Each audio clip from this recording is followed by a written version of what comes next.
ഓടുന്ന കാറിൽ കൂട്ട ബലാത്സംഗം. ആക്രമിച്ചതോ ഒരു SI, ഒപ്പം ഒരു യൂട്യൂബറും. SI ഇപ്പോഴും ഒളിവിലാണ്.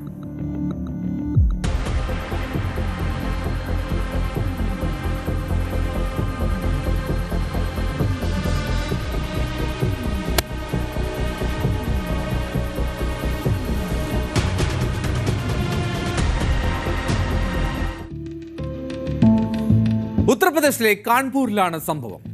ആക്രമണം നേരിട്ടത് ഒരു 14 വയസ്സുകാരിയാണ്. ഓടിക്കൊണ്ടിരിക്കുന്ന കാറിലായിരുന്നു അക്രൂരമായിട്ടുള്ള പീഡനം. ഈ പ്രതികളിൽ ഒരാൾ, ഞാൻ നേരത്തെ പറഞ്ഞതുപോലെ, നിയമപാലനം നടത്തുന്ന SI ആണ്. പോലീസ് തന്നെ ഇത്തരം ക്രൂരമായിട്ടുള്ള ക്രിമിനൽ പ്രവർത്തികളിൽ ഏർപ്പെടുന്ന സാഹചര്യം. അയാളുടെ പേര് SI അമിത് മൗര്യ. ഇയാൾ ഇപ്പോഴും ഒളിവിലാണ്. ഇനി കൂടെ ഉണ്ടായിരുന്നത് ഇയാളുടെ സുഹൃത്താണ്. അയാൾ ഒരു യൂട്യൂബ് ചാനലുണ്ട്. ഇയാളുടെ പേര് ശിവഭരൺ യാദവ്. ശിവഭരൺ യാദവിനെ പോലീസ് അറസ്റ്റ് ചെയ്തിട്ടുണ്ട്. തിങ്കളാഴ്ച രാത്രി ഏതാണ്ട് 10 മണിയോട് കൂടിയായിരുന്നു സംഭവം. കാൺപൂരിലെ വീട്ടിലായിരുന്നു ആ പെൺകുട്ടി. വീട്ടിൽ നിന്ന് പുറത്തേക്ക് ഇറങ്ങിയതാണ്. അപ്പോഴാണ് ഒരു സ്കോർപിയോ വാഹനത്തിൽ ഈ പ്രതികൾ വരുന്നത്. ഈ പ്രതികൾ പെൺകുട്ടിയെ തട്ടിക്കൊണ്ടുപോയി. അതിനുശേഷം കാറിനുള്ളിൽ വെച്ച് തന്നെ ഇവർ പെൺകുട്ടിയെ ബലാത്സംഗം ചെയ്തു. പെൺകുട്ടിയുടെ ആരോഗ്യസ്ഥിതി മോശമാകുന്നു എന്ന് തോന്നലുണ്ടായപ്പോൾ അവർ തിരികെ വീട്ടുമുറ്റത്ത് കൊണ്ട് തള്ളി മുങ്ങിക്കളഞ്ഞു. ഏറെക്കുറെ അബോധാവസ്ഥയിലായിരുന്നു അവർ. ഏകദേശം 2 മണിക്കൂറിന് ശേഷമാണ് ആ പെൺകുട്ടിയെ അവർ തിരികെ ആ വീട്ടുമുറ്റത്ത് കൊണ്ടാക്കുന്നത് എന്നോർക്കണം. അത്രയും നേരം അവൾ ഇവർ രണ്ടുപേരുടെയും കൊടിയ പീഡനം ഏറ്റുവാങ്ങേണ്ടി വന്നു. പെൺകുട്ടിയുടെ ആരോഗ്യനില ഇപ്പോഴും മോശമാണ്. ഈ പരിക്കേറ്റ പെൺകുട്ടിയുടെ സഹോദരനാണ് ആദ്യം മുറ്റത്ത് ഏറെക്കുറെ അബോധാവസ്ഥയിൽ കിടക്കുന്ന സഹോദരിയെ കാണുന്നത്. തുടർന്ന് ഉടൻ തന്നെ ആശുപത്രിയിൽ എത്തിക്കുകയും ചെയ്തു സഹോദരനും മറ്റ് വീട്ടുകാരും ചേർന്ന്.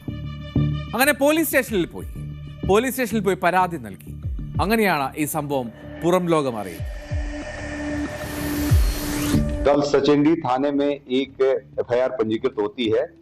एक बालिका के खिलाफ रेप का मुकदमा पंजीकृत कराया जाता है और वो अज्ञात में लिखा जाता है. बालिका के बयानों के आधार पे 2 लोगों का नाम प्रकाश में आता है. एक शिवभरण है जो पत्रकार हैं और दूसरे एक सब इंस्पेक्टर का नाम प्रकाश में आता है. शिवभरण की अरेस्टिंग हो चुकी है. हमारे सब इंस्पेक्टर जो अमित मौर्य हैं ये अभी फरार चल रहे हैं. उनकी अरेस्टिंग के लिए 4 टीमें लगा दी गई हैं और जल्दी ही उनकी भी अरेस्टिंग हो जाएगी. महिला के जो बच्ची की जो FIR पंजीकृत हुई है सही धाराओं में पंजीकृत न करने के लिए और तथ्यों के साथ छेड़छाड़ करने के लिए और सही स्थिति को वरिष्ठ अधिकारियों तक न पहुंचाने की लापरवाही के लिए थानाध्यक्ष को तत्काल प्रभाव से निलंबित कर दिया गया है. आगे की कार्रवाई जैसे मेडिकल की कार्रवाई और कोर्ट मजिस्ट्रेट के सामने जो बयान बच्ची के होने हैं वो कार्रवाई कराई जा रही है. ഈ സഹോദരനും ബന്ധുക്കളും ആദ്യം പോലീസ് സ്റ്റേഷനിൽ പോയപ്പോൾ വലിയ മൈൻഡൊന്നും ചെയ്തില്ല പോലീസുകാർ. അതിനെന്താണ് കാരണമുണ്ടല്ലോ. SIക്കെതിരെയാണല്ലോ ഇവർ പരാതിയുമായി എത്തിയിരിക്കുന്നത്. ഈ പരാതി സ്വീകരിക്കാൻ പോലും ഈ പോലീസുകാർ തയ്യാറായില്ല എന്നാണ് കുടുംബം ആരോപിക്കുന്നത്. പെൺകുട്ടിയുടെ മൊബൈൽ ഫോൺ ആദ്യം ഈ പോലീസുകാർ പിടിച്ചു വെക്കാൻ മിടുക്ക് കാട്ടുകയും ചെയ്തു. മാത്രമല്ല, സ്റ്റേറ്റ്മെന്റ് റെക്കോർഡ് ചെയ്ത ശേഷം മാത്രം വീട്ടിലേക്ക് പോയാൽ മതി എന്നുള്ള നിർബന്ധവും. ഈ അങ്ങേയറ്റം മോശം അവസ്ഥയിലായിരുന്നു ആ പെൺകുട്ടിയും കുടുംബവും എല്ലാം. എന്നിട്ടും ഏറെ നേരം അവരെ തടഞ്ഞു വെച്ചു എന്നാണ് സഹോദരൻ പറയുന്നത്. എന്നാലും പോലീസുകാർ കാട്ടിയത് അത് വലിയ തോതിൽ വിവാദമായി. അങ്ങനെ ഈ വിവാദം കത്തിപ്പടർന്നു. ഉന്നത ഉദ്യോഗസ്ഥർക്ക് ഇടപെടേണ്ടി വന്നു. അങ്ങനെ ആ പോലീസ് സ്റ്റേഷൻ, അവിടുത്തെ SHO ഉൾപ്പെടെ, അതിനേക്കാൾ ഉപരി ഡെപ്യൂട്ടി പോലീസ് കമ്മീഷണർക്കും അവിടെ നടപടി നേരിട്ട സാഹചര്യമുണ്ടായി. Deputy police commissioner Dinesh Chandra ത്രിപാഠിയെ തൽക്കാലത്തേക്ക് നീക്കി ആ സ്ഥാനത്ത് നിന്ന്. ഇനി അവിടുത്തെ SHO, സജേന്തി സ്റ്റേഷനിലെ SHO വിക്രം സിംഗ് എന്ന ആളാണ്. അദ്ദേഹത്തെ സസ്പെൻഡ് ചെയ്യുകയും ചെയ്തു.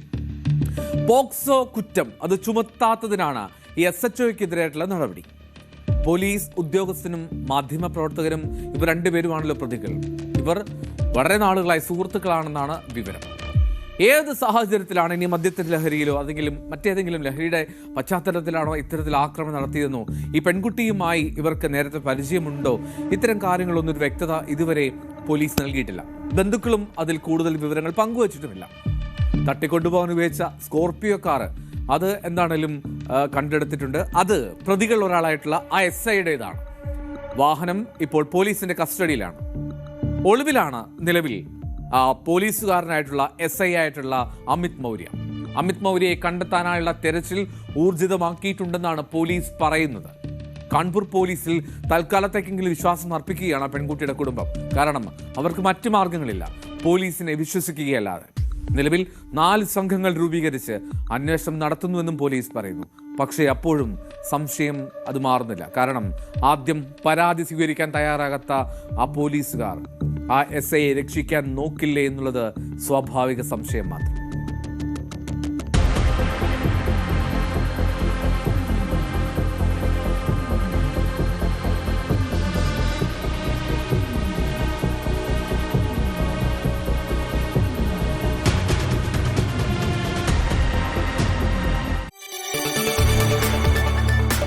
കൂടുതൽ വാർത്തകൾക്ക് News 18 Keralam YouTube channel subscribe ചെയ്യുക.